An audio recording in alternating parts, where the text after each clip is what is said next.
a lot of times as a man, I feel this like, oh, I need to be okay on my own. And I don't need friends. I don't need people. I can do this on my own. If I open up, like, what are other people going to think? But I think we got to recognize that people around us, guys around us, want community. They want friendship. But it takes somebody stepping out and being willing to be vulnerable that I think opens the door for them to say, okay, I can do that too.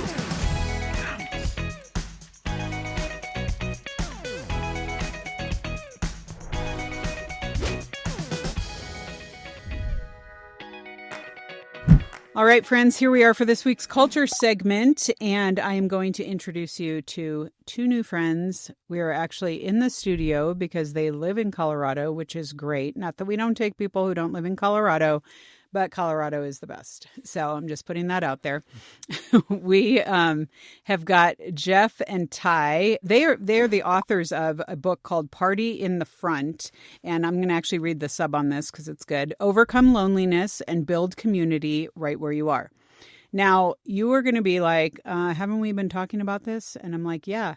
But you know what we're doing? We're actually addressing it from a girl's perspective and now a guy's perspective, because I think there are some nuances in this as to how you go after community, what your frustrations are in terms of community. And so Ty Dannenbring and Jeff Dillon have written this book. They both have different experiences, actually. Jeff is a pastor at a church in Loveland, Colorado. They're both from that area. Ty, financial planner, which is going to be fascinating of like, do you guys even care about community? I guess so. Okay, whatever. But he's multifaceted. That's what we're going to talk about. So this is going to be fun. And so guys, listen up. Ladies, you can listen in too, because we know that you're always super critical about men and your small groups and what they're doing or not doing. So it's all good. But welcome you two to the Boundless Show.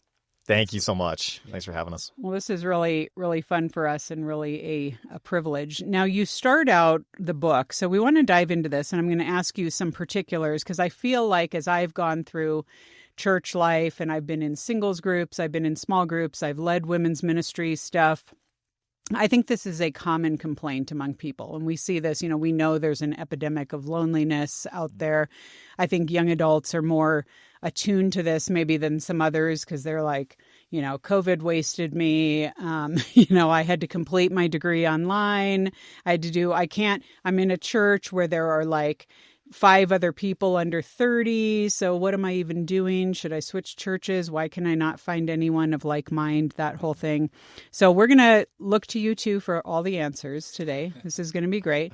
It's going to be fun. Now they call the book Party in the Front, but we're really going to be talking about what that means, like why they use that as the title, but then what this actually looks like practically in everyday life, especially for those of us who claim Christ. And so speaking of which, you kind of just open it out by Jesus juking us. You say it's just good for man not to be alone, or it is not good for man to be alone, I guess is what we should say. Okay. So what do you think, why do you think that this has become such a struggle? Because for Christians, shouldn't we just be the body of Christ? Shouldn't it all be about community? Shouldn't this come assumptively? Like, what do you feel or what are you hearing when you hear, especially from young adults, like this is just so hard? That's a great question. Thanks again for having us, Lisa. And I think, in my role as a pastor, I get to talk to a lot of people in different stages of life. And I think, it always comes back to community is so much harder than I think it's ever been in our culture before. And there's lots of reasons for that, which we explore in the book. But also I think it comes back to the very beginning, back to Genesis 3. And I don't know, Ty, do you want to kind of speak on that a little bit? Like where the roots of the problem are for us when it comes to loneliness? Yeah, it's interesting. Like when God describes in the garden everything being good, and then he talks about man not being alone. And so just this kind of tension when we think about how could someone live in a perfect world and then God describing things not being good. And I think theologically we explore that a little bit in the book, but we just think like, wow, there's just a lot of things working against us right now when we do live in this Genesis 3 world. Like there are just so many things that we have to fight against, and we have to be really intentional to then build actual meaningful connections with people.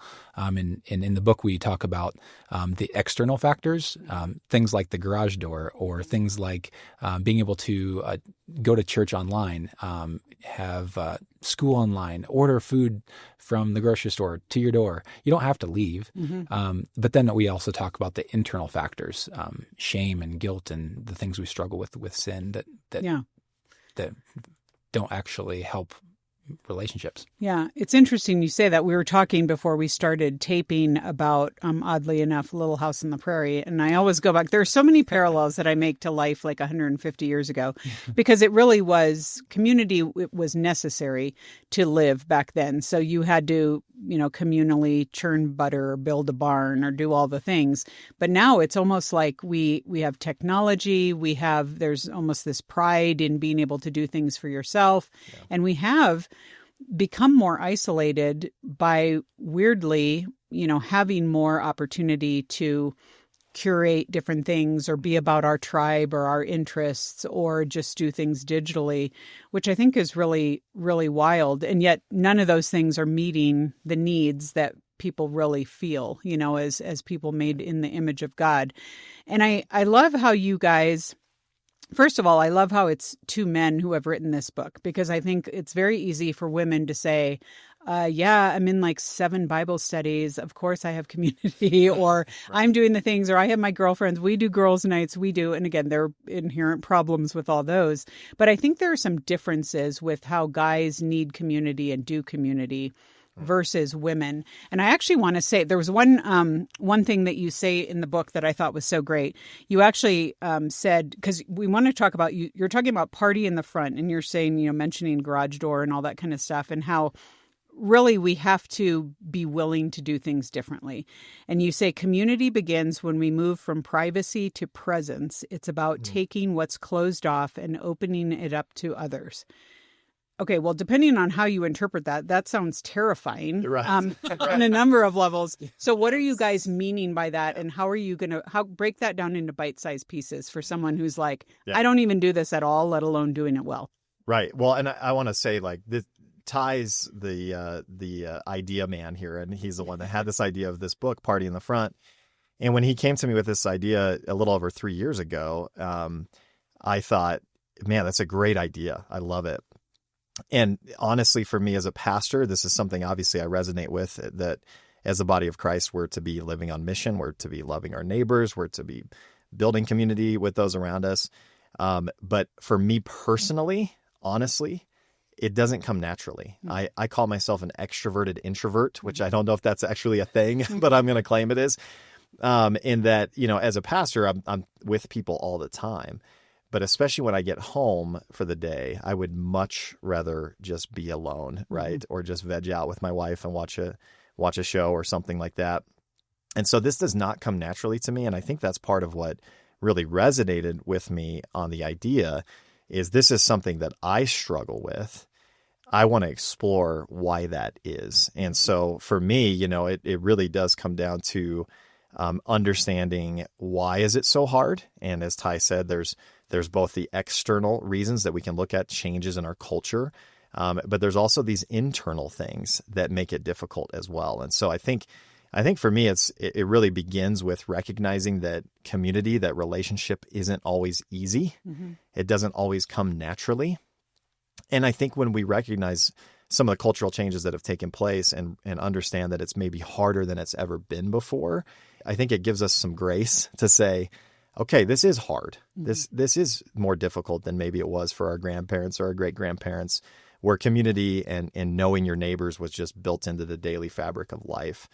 So I think it starts with just recognizing this is difficult, and yet it's something we need. And it's actually something that I want. I actually do want to know my neighbors. I actually do want to have friends.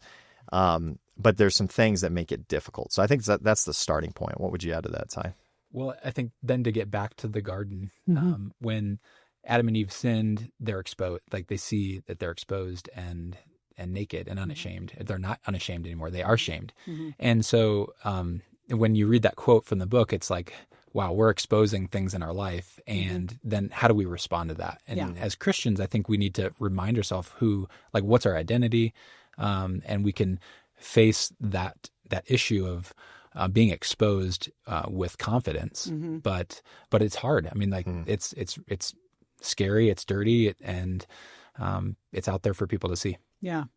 So let's kind of get practical here, because I want to, figure out how you guys have found this doable in the kind of culture we live in today. So I want to start out with just like the basics of like actually getting to know people, whether this is in your church, because I've been in churches where I could easily just trail through the lobby for 10 years and say pleasantries to people on a Sunday. Nothing ever changes.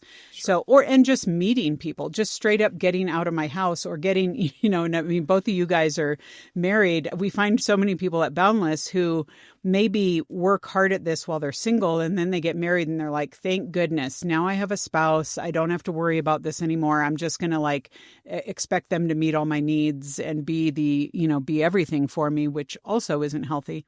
So let's just talk about where are places that guys in particular can start meeting other guys who are quality guys, right, who maybe want to be in relationship with them, and just kind of take this even to the first level. Let's just start with first level stuff.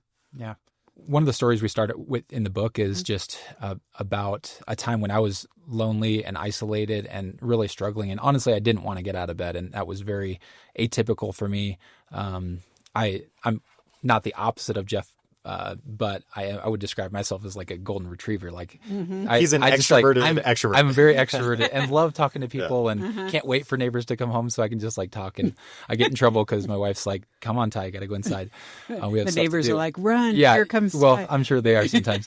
But during that season of my life where I just did not want to get out of bed, did not want to talk to anybody, it was a struggle to get out. And so to practically make that shift for me, I just had to take the focus off myself, and it was God's grace for me to see some sin and things that I needed to repent of. And across the street, and I was living on a farm with a family that was helping me cope with some things, and there's a gentleman across the street. He was actually training for the Citadel to go into the military academy in South Carolina. And so I had a background of sports and athletics, and I was a college athlete. And so I went over there to see if he needed any help with how to train, and would go on runs with him. And it wasn't a long-standing relationship. It was just a short season of my life, but really, really grateful for that time. It gave me an opportunity to serve.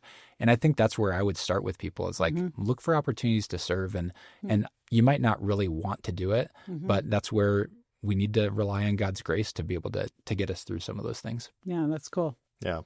You read the sub headline of our book, overcoming loneliness and building community right where you are. And so I think my encouragement to anyone, but especially to guys, is start with where you are.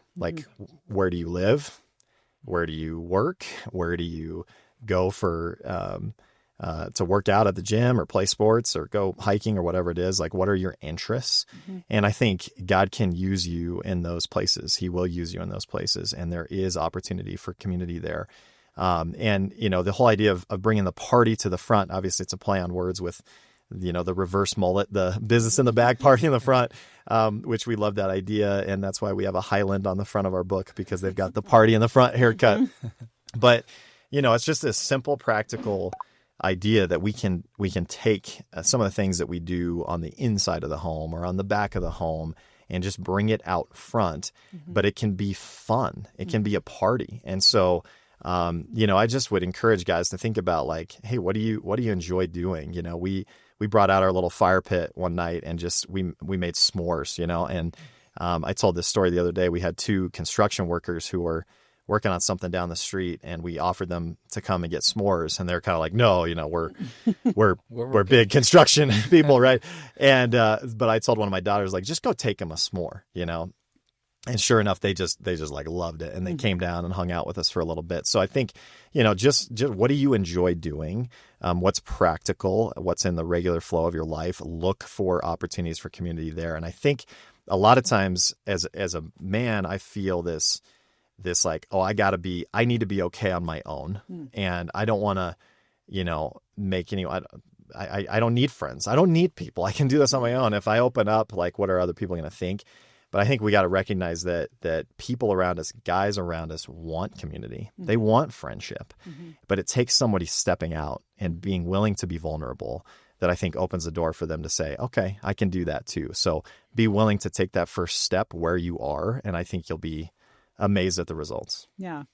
Are there good, I like your example, Ty, about just offering to run with this guy, but are there good conversation starters for guys in particular that aren't, because I think there's the radar of like, this guy is going to be super awkward with me and I don't know about that. And people are just like, But what does it look like to show interest in other people, like especially other guys, and do that well so that it might draw them out? A good basis for friendship is going to be like recognizing that you see something similar, mm-hmm. and trying to find some common ground with someone. And I was listening to a Tim Keller sermon recently about friendships, and it's just so rich with that stuff, and how we just have to find common ground with people. And I think the quote that he said in there was like, wait, you see it too? Mm-hmm. Now I don't feel alone. Mm-hmm. Like when you can recognize something that is, that you see together. Mm-hmm. Yeah, that's good. Yeah, but it makes me think of one of my favorite pastor jokes about, Jesus' most underrated miracle was having 12 close friends in his 30s, and it's like, it's awesome. So true, because it is hard. And I think one of the things that I've learned in pastoring, but also just in relationships, is like getting past some of those like standard questions that we ask people. Mm-hmm. Hey, how's it going? I'm good, mm-hmm. Even talking about sports. I mean, there's some people that could really spark a conversation or an argument. I don't know. It depends on the person. Mm-hmm. But I think being able to ask, instead of saying, hey, how are you? It's like, hey, what are you most excited about right now in life? Yeah, and I think you'd be amazed at how people want to talk about that, right? And it'll surprise you, like what comes up, or what's most challenging right now in your life. So just trying to get past some of those standard questions that we typically ask, I think helps. And I think also, again, showing vulnerability in a conversation, mm-hmm. when you are willing to say, man, like, here's what's going on in my life. This mm-hmm. is what's hard for me right now.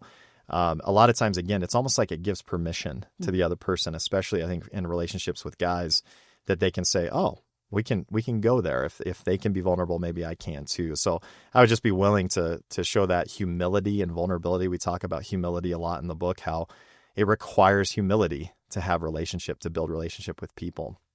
And as followers of Christ, we have the theology of that. We have the call to that and the example of Christ, that we can put ourselves out there because we know we're loved and we're secure in him. And so, again, taking that first step, showing humility, vulnerability, I think is a huge part of it. Mm-hmm. I think, too, having you illustrate in the book how important consistency is as well. And I think might have been you, Jeff, telling the story of your grandfather on the porch swing, and just like the fact that he was a known presence there is really cool. And then I have a friend here in town.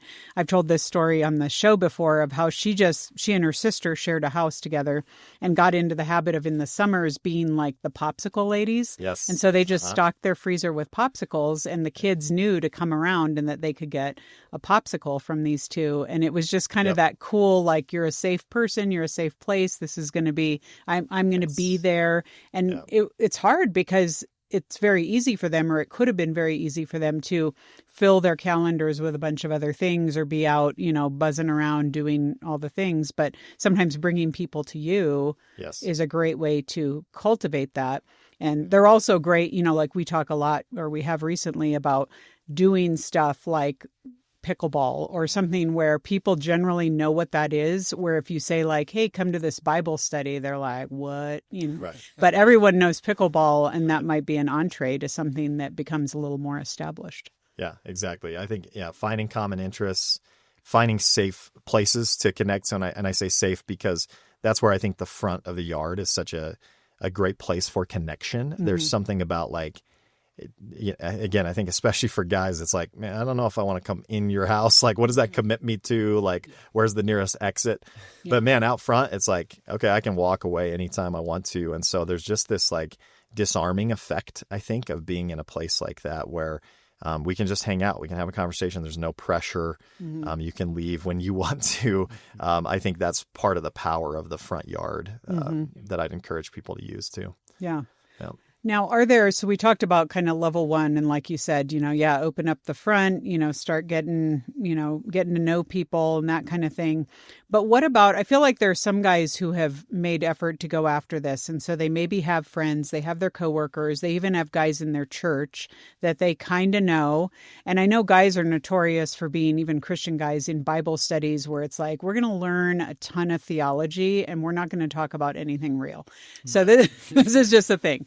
So how can a guy who's motivated to do this get to that next level of relationship without saying, hey, let's go get some wings, and the first question I'm going to ask you is about porn? Like, I mean, right. Is there a middle ground of just being that person who wants to go deeper? And how can guys do that well without it being, all bets are off. We're just going to lay it all out there right away.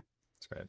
Yeah, I think maybe you said this already, Jeff, but saying, hey, what's exciting to you right now? Mm-hmm. Like, and just let the conversation go from there. Okay. Because I think a lot of us, we have side projects or things we're excited about or goals that we want to talk about, but don't really feel safe about it. But if you can present to someone else, especially another guy, like, hey, what are you actually thinking about that is exciting to you? And I'd love to hear about it. I think that's just a great place to start. Okay.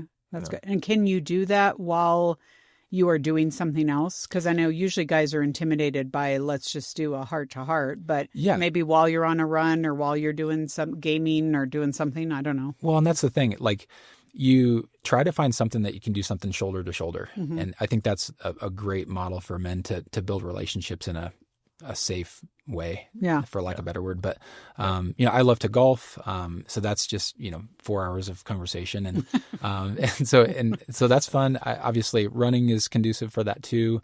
I think find the things that you love to do and see if it's something that someone can join you. Okay. Yeah, I think that's totally true. I think I just went on a hike with a friend recently, and it's just amazing how it's just like something opens up as you're walking and talking and you're in nature. And like, we just had some incredible conversation. We had some, we talked about everything, life and marriage and family and the world and politics and everything. And it's like, I think, finding that place where you can just be together and then letting the Lord lead those conversations. I've had some amazingly deep conversations sitting and watching a football game, and it's like, we're talking about, the next play to get a first down, and then somebody like just sharing their whole life story. It's like, where did this come from? So my trick on that too, because sometimes it's like, well, I just want to watch the game, So I always record the game knowing I can watch it later because sometimes that's a barrier for me. It's like, I don't actually want to talk to somebody, but, or invite them over for a game you care less about, not the Broncos game. But I think about Jesus, and how he approached his disciples, and he didn't come to them and say, hey, come join my Bible study, or here's a curriculum, or I'm going to teach you these things. Obviously, he taught them a ton, but he said, come follow me, right? Come walk with me. Come do life with me. Come serve with me. I think he established very early on, John 15, he says, no longer do I call you servants, I call you friends. And I think we need to establish friendship with the people that we're wanting to connect with before we try to dive in deeper and show them that we care, show them that we're consistent. That's what's going to open up those doors. Because if it feels just like a transaction, or you're doing this just because your pastor told you had to reach your neighbors or whatever, it's not going to go anywhere. But if someone really genuinely feels like you care and you're there consistently, then I think relationship becomes possible. Yeah, that's so good.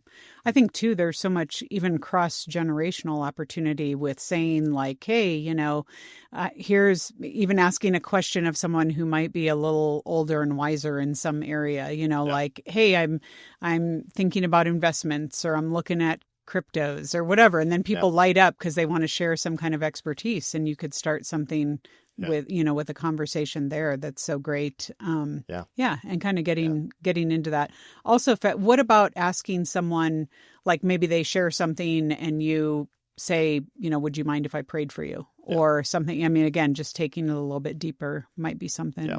I think that's worked in the past. One of the things I've learned with that is I think sometimes, especially if you're not exactly sure where someone's at in their faith journey, you know, it can be a little intimidating. Like, can I pray for you right now? You know, and I think as you develop a relationship, you can do that. And I'm a pastor. Some people kind of expect that, and they're like begrudgingly like, okay, sure, and pray for me. But you know, I think one of the things that I've learned is if you tell someone, hey, I'll be praying for you on that.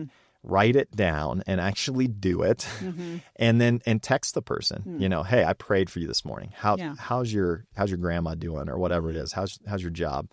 That establishes again that trust. I think that then opens the doors where it's not weird to pray with them in person. So I think if you're gonna pray, say you're gonna pray for someone, like really do it and follow up, and that speaks volumes to people. I've had people tell me like, "Oh, you actually did that? Like you actually prayed for me?" Yeah. And then when you see God do things, it's like, it's incredible to have that follow-up conversation. So I don't know if you'd add anything to that.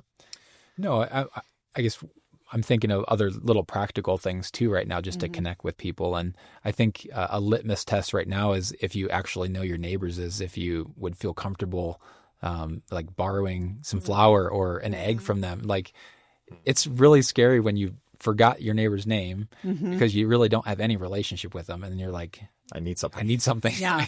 But like, how far have we come from you know, the 50s or 60s when that was just a very common thing. Like we all I'm sure they all kind of parented each other's kids, you know. Yeah. But you know, it's way different. So be courageous and be bold, and just do something that probably they wouldn't think is that unnatural for you to go ask for some flour, and see where the conversation goes.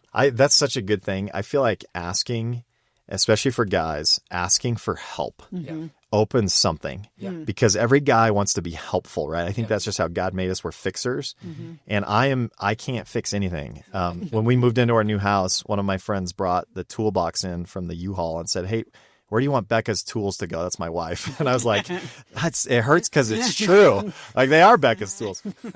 So, but I've realized I can actually open up a lot of relationship, and I've done this with neighbors. Like, you know, hey, Brett, like I can't fix this thing that's happening with our sink or whatever. Can you come over and help me? Yeah. And it's like, they're like, boom, they're on it. And now you're sitting there having a conversation. I think that's actually a secret weapon, is like, ask for help. Yeah. Like where you allow a guy in particular to be the expert about something and to ask for that. That's so great. Well, you guys, this has been awesome. Again, folks, the book is Party in the Front, Overcome Loneliness and Build Community right where you are. So it's obvious by this conversation that if you want to golf or run, we're going to give you, we'll give you Ty's contact info. He's just going to slot you in. If you want to interrupt a Broncos game, Jeff is all there for that. No, this is great. And such great ideas and practical. And the fact that you guys are doing it is just inspirational for the guys who are listening to say, this can be done. It's being modeled. I just have to start small. I just have to reach out. I just have to ask. I just have to have the conversation. And like you said, to move it from the back into the front and see who shows up. So you guys, thanks so much for all of this. So great. Yeah. Okay. Well, just so you guys know, as we often do, especially with our culture segments where we're talking to authors, we want to make a copy of this book available to you this week here at Boundless for a gift of any amount.